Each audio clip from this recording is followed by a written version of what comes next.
स्वागत है आप सभी का हयाती न्यूज में। अभी हम प्राणपुर विधानसभा क्षेत्र में हैं और यहाँ पे एक पिंडाल में चौक है, वहाँ पे कुछ लोग बैठे हैं।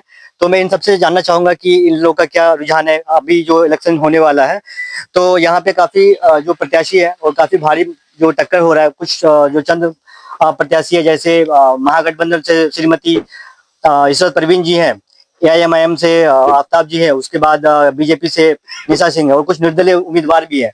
तो मैं पब्लिक से जानना चाहूंगा कि उनका क्या रुझान है। आपका क्या रुझान है इस पे? इस बार प्राणपुर विधानसभा क्षेत्र से कौन निकल रहा है? हम लोग का तो पूरा रुझान है और सोच है कि इस बार अवैध साहब का साथ दिया जाए और आफ्ताब भाई को निकाला जाए और जी पतंग छाप में हम लोग वोट देने के लिए। आपको लगता है कि आप जो डेमोक्रेटिक अलायंस हुआ है, एआईएमआईएम, एएसपी जो चंद्रशेखर आजाद की पार्टी है, और जो आपका स्वामी प्रसाद मौर्य की एजेपी पार्टी है, तो ये तीनों पार्टी के गठबंधन से आपको क्या लगता है कि इससे कुछ फायदा होगा? आप सारे वोटर को एआईएमआईएम में कन्वर्ट कर पाएंगे? देखिए, सोच अच्छा है और हम लोग सोच अच्छा रखे हैं, शायद सबको धीरे धीरे ले आएंगे और अच्छा काम करेंगे और अच्छा क्या कहता है, जो इलाका में अगर अच्छा रिजल्ट बना के रखेंगे तो जरूर सबको साथ आएंगे। जहां तक प्राणपुर का रिजल्ट का सवाल है, पिछले कुछ चुनाव में देखा गया है कि पिछले जो 3 चुनाव हुए हैं उसमें लगातार बीजेपी यहाँ से जीत रही है और यहाँ पे मुस्लिम आबादी 40% है। तो 46% होने के बाद उसके बाद उस वोट में ज्यादातर देखा गया है कि वो बंटवारा बहुत ज्यादा होता है, तो अक्सर वो निकलते हैं बीजेपी। तो इसको रोकने के लिए एआई में आपके पास क्या कोई इस तरह का कोई प्लान है, ठोस रणनीति है जिसपे वो काम कर रही है? उसका प्लान कुछ नहीं है, सोच हम लोगों का है कि भाई हम लोग भी अपना कोई रहनुमा खड़ा करें। हर कोई अपना अपना रहनुमा खोजता है और प्राणपुर में आज हम लोगों का जो वोटर जो मुस्लिम वोटर मतलब कभी इधर कभी उधर जाता है, तो हम लोग का ये सोच है कि नहीं, इस बार एक नाव पे सवार होकर के यहाँ हमको आगे निकलना है। आपका क्या नाम हुआ? एमडी असरार आलम। असरार, ये असरार भाई थे हमारे साथ। जी आप कुछ कहना चाहेंगे? अंकल क्या नाम है आपका? रामनाथ सिंह। रामनाथ सिंह, आप क्या कहना चाहेंगे? अभी इलेक्शन हो रहा है प्राणपुर विधानसभा क्षेत्र में, बिहार में जो इलेक्शन हो रहा है, तो प्राणपुर विधानसभा क्षेत्र में आपको क्या लगता है कौन पार्टी आगे निकल रही है? पतंग साहब मिले। पतंग छाप निकलेगा, आप ये पक्के से कह रहे हैं? हाँ। क्या बोलते हैं कि जो पुराना इतिहास को देखते हुए आपको नहीं लगता कि इस बार भी ऐसा कुछ हो सकता है? इसमें है कि बात के दोनों समुदाय से वोट मिलेगा इसमें। दोनों समुदाय से वोट मिलेगा। अच्छा, मैं एक बात और बताना चाहूंगा यहाँ पे दर्शकों के लिए, जो दर्शक यहाँ पे है, प्राणपुर विधानसभा क्षेत्र से जो एआईएमआईएम के कैंडिडेट है आफ्ताब कंचन, तो बेसिकली आफ्ताब आलम जो कैंडिडेट है उनके साथ कंचन है, तो दोनों का जो राजनीतिक सफर है और जो दोनों की जिंदगी है वो इकट्ठे गुजरी है। इस वजह से हो सकता है कि कुछ वोट उधर से भी वो कन्वर्ट करें। खैर बहरहाल, ये मैं दर्शकों की जानकारी के लिए बता रहा था। आप कुछ कहना चाहेंगे? बात तो बहुत सारी है जी। और हमारे भाई ने भी बताया जी। और आपका सवाल था कि यहाँ एमआईएम क्यों और एमआईएम की जरूरत यहाँ पर क्यों पड़ रही है, तो मैं आपको इसके बारे में बता दूं कि ये क्षेत्र जो सीमांचल का जो ये हिस्सा है, तो मैं समझता हूँ कि आज़ादी से लेकर अब तक अपनी क़यादत, अपनी लीडरशिप, ज़मीनी नेताओं कार्यकर्ताओं को आगे बढ़ने का मौका और ज़मीन से जुड़े हुए लीडरों को, कायदों को जो है आगे तक सफर करने का मौका कभी नहीं मिला। महागठबंधन की जितनी सारी पार्टियां हैं, पिछला जितना चुनाव हुआ है उसको देखते हुए हमेशा वोट बटा है यहाँ पे, तो उसको देखते हुए आपको क्या लगता है कि आप इस बार वोट सारे को इकट्ठे कैसे करेंगे? किन मुद्दों पे इकट्ठा करेंगे उनको आप? यही एक मुद्दा है, यही एक मुद्दा है। अब तक का जो मामला था, महागठबंधन यहाँ से चुनाव जनता हराती नहीं थी, महागठबंधन खुद यहाँ से चुनाव अब तक हारती थी, आजादी से लेकर अब तक, पिछले 2-3 चुनाव को नहीं।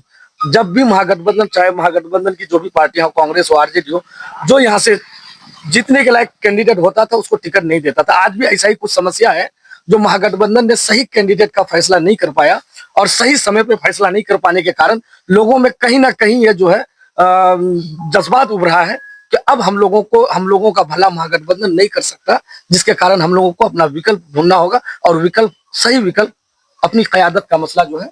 जहां तक इनका ये हिम्मत है, और मैं कुछ दर्शकों के लिए बताना चाहूंगा कि एआईएमआईएम से यहाँ पे एक कैंडिडेट और भी थे जिन्होंने अपने लिए नॉमिनेशन किया था, बट उनका रिजेक्ट हो गया, अब्दुल सलाम। तो आपको नहीं लगता कि उनके उठने की वजह से वो भी निर्दलीय फाइट कर रहा है, जो एआईएमआईएम में ही थे वो, उसके बाद जो वोट कटेगा, तो आपको नहीं लगता कि इससे कमजोर पड़ जाएगी पार्टी? नहीं, मुझको तो नहीं लगता कि वोट कटेगा। जो एमआईएम का कोर वोटर है, जो यहाँ के लोगों को जिस क़यादत की आवश्यकता उसकी तलाश में, अभी तो पार्टी की शुरुआत हुई नहीं, तो कोर वोटर लोग नहीं, लोग जो यहाँ के लोग जो बरसों से जो अवैसी साहब को सुन रहे हैं, और अवैसी साहब का जो किशनगंज का जो अब तक का जो कार्यकाल रहा है, या हिंदुस्तान भर में जो मुसलमानों के हक में, दलितों के हक में, पिछड़ों के हक में जिन पे भी जुल्म हुआ है, ये अंबानी अडानी के जरिए बनाई गई मोदी सरकार की, तो इस सरकार के खिलाफ जो हमेशा अगर किसी ने आवाज उठाया दबे कुचले लोगों का, तो वो अवैसी साहब है। तो कहीं ना कहीं यहाँ के लोग और तमाम तरह के लोग, चाहे उसमें दलित भी है, SC ST के भी लोग हैं, मुसलमान भी है,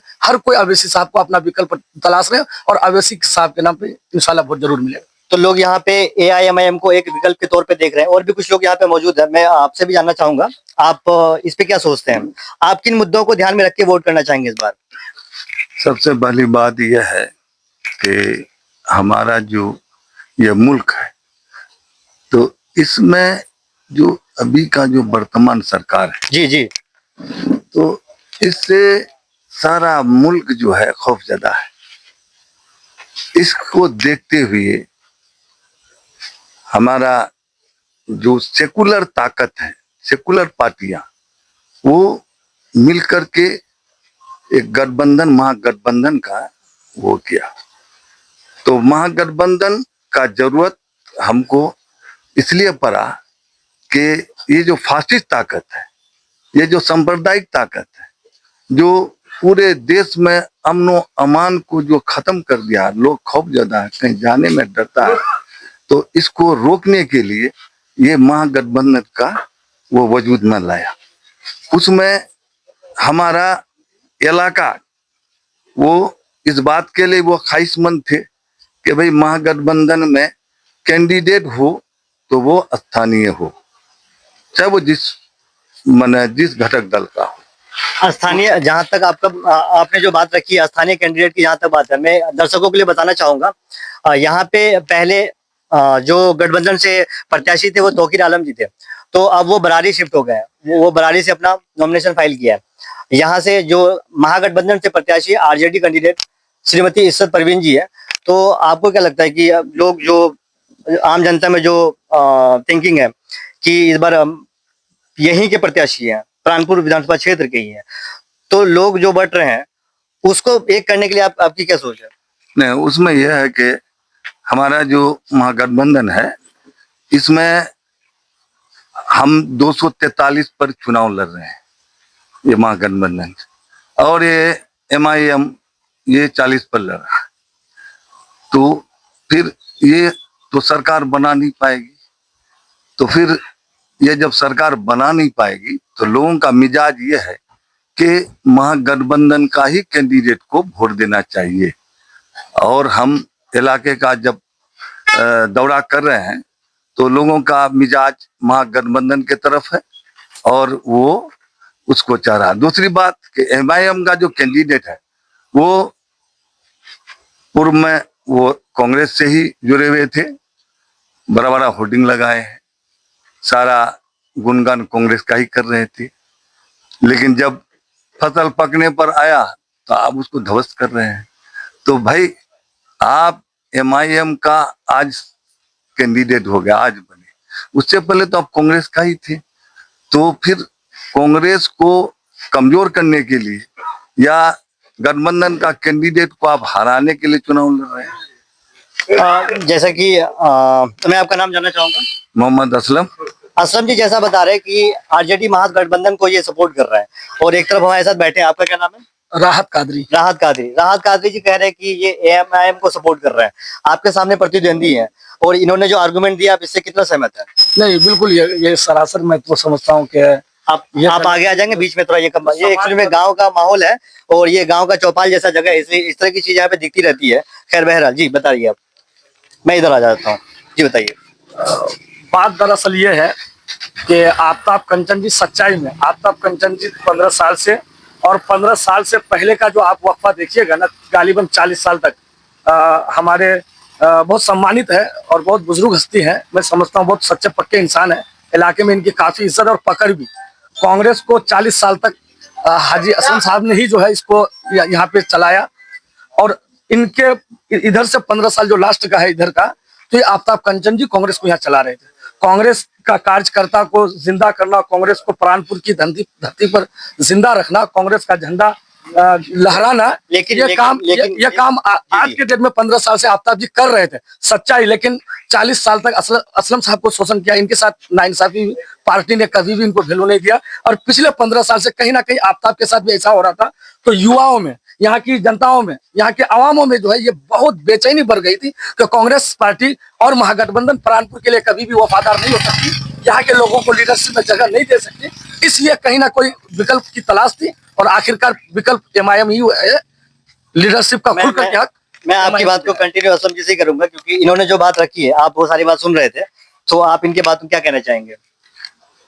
हम तो यही कहें कि जो समझदार हैं, जो परिस्थिति को समझते हैं, तो हम तो यही कहेंगे कि इस पर ही लोगों को फैसला लेना चाहिए कि जो बुद्धिजीवी है कि भाई हमारा देश, हमारा मुल्क वहाँ अमन व अमान कैसे बहाल होगा, उसके लिए हम और सब लोगों को, जो हमारा इंटेलेक्चुअल क्लास है, उसको समझना पड़ेगा कि आज ये ताकत, अगर हम चुनाव विधानसभा में हमारी अगर वो सरकार नहीं बनती है, तो फिर सारे मुल्क में जो है वो ये अमन व अमान मतलब बहाल नहीं होगी। इसलिए जरूरत है कि हम लोग सब मिल करके महागठबंधन का कैंडिडेट इशरत परवीन को लालटेन छाप पर वोट देके विजयी बनाने का काम करें। जैसा कि असलम साहब ने बताया और कादरी साहब ने बताया, बाकी जनता डिसाइड करेगी वो किसको वोट करे। हर कोई स्वतंत्र है अपने वोट को लेके। जी आप कुछ कहना चाहते, बताइए। मैं ये कहना चाहता हूँ कि यह भाजपा का डर और फासिस्ट ताकतों का जो ये डर दिखाया जाता है, यह बिल्कुल झूठ है, गलत है। हम लोग भी चाहते थे कि भाजपा को प्राणपुर ही नहीं, बिहारी ने पूरे देश से सब मिल करके, जो एंटी भाजपा जितनी भी पार्टियां हैं, जो भाजपा को नहीं चाहती, जो भाजपा के गलत नीति और मंसूबों को समझती है, सब मिलकर के हम लोग भगाना चाहते थे।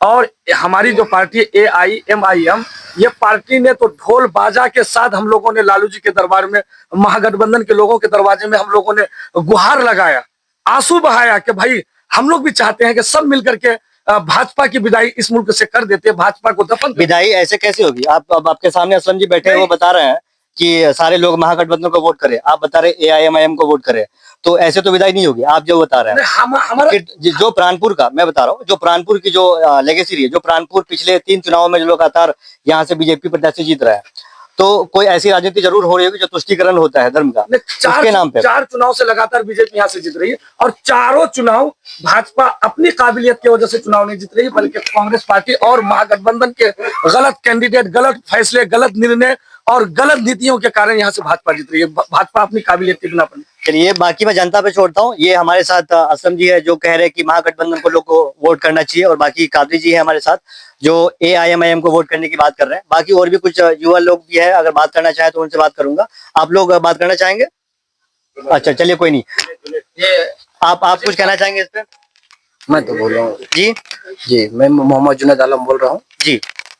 देखो, पतंग छाप में इसलिए हम लोग वोट देने चाहते हैं, हमारे मुसलमान कौम का अब लीडर आ गया, एक रहनुमा हमको मिल गया है, समझे? तो ये चीज बेसिकली हम लोग जानते हैं। इससे 10 साल पीछे हम कैसे हो गए, इससे 5 साल पीछे हम पहले तौकीर आलम को वोट दे, गठबंधन में दिए ना। इशरत ने कितना 18,000 वोट लाई हो, और 29 वोट से तौकीर आलम हारा। उसको हराया कौन? 29 वोट से नहीं, उसको कौन हराया? इशरत ने। तो अभी वो जो वोट मांग रही है गठबंधन की, किस वजह से हमारे पास वो वोट मांग रही हो, कौन से मुद्दे पे हमारे पास वो वोट? दर्शकों की जानकारी के लिए मैं बता दूं, पिछले चुनाव में इशरत परवीन निर्दलीय से उम्मीदवार थी यहाँ पे, जो 19,746 वोट लाई थी, और तौकीर आलम सेकंड रहे थे और इशरत परवीन थर्ड रही थी। जो मार्जिन था निशा सिंह और तौकीर आलम के बीच में, वो 2,790 वोट का था। लगभग तकरीबन आप कह सकते हैं 3,000 वोट का जो हार जीत का मार्जिन था। इसलिए कुछ लोगों का ये कहना है कि जो निर्दलीय उम्मीदवार थी, अगर वो ना होती तो शायद यहाँ से पिछले चुनाव में कांग्रेस जीत सकती थी। उनके हारने की वजह से उनको यहाँ से बरारी वापस शिफ्ट कर दिया गया कि आप अपने घर से लड़ें। ये आम जनता के जो भावना है वो मैं आपको दर्शकों की जानकारी के लिए बता रहा था। बहरहाल मैं अपनी वाणी को यहाँ पे समाप्त करता हूँ। जो मेरी लोगों से बात हुई, जो यहाँ पे एक चौपाल है गाँव में, बिहार प्राणपुर विधानसभा क्षेत्र में जो गाँव का इलाका है, मैं उसी जगह पे मौजूद हूँ। और ये लोगों का अपना अपना मत था, आप लोगों ने सभी को सुना। बाकी वोट देना आपका अधिकार है, आप जिसको चुनना चाहे आप चुन सकते हैं, आप स्वतंत्र हैं अपने लिए। और मैं अपनी बात को इसी बात पे खत्म करता हूँ। जय हिंद, जय भारत।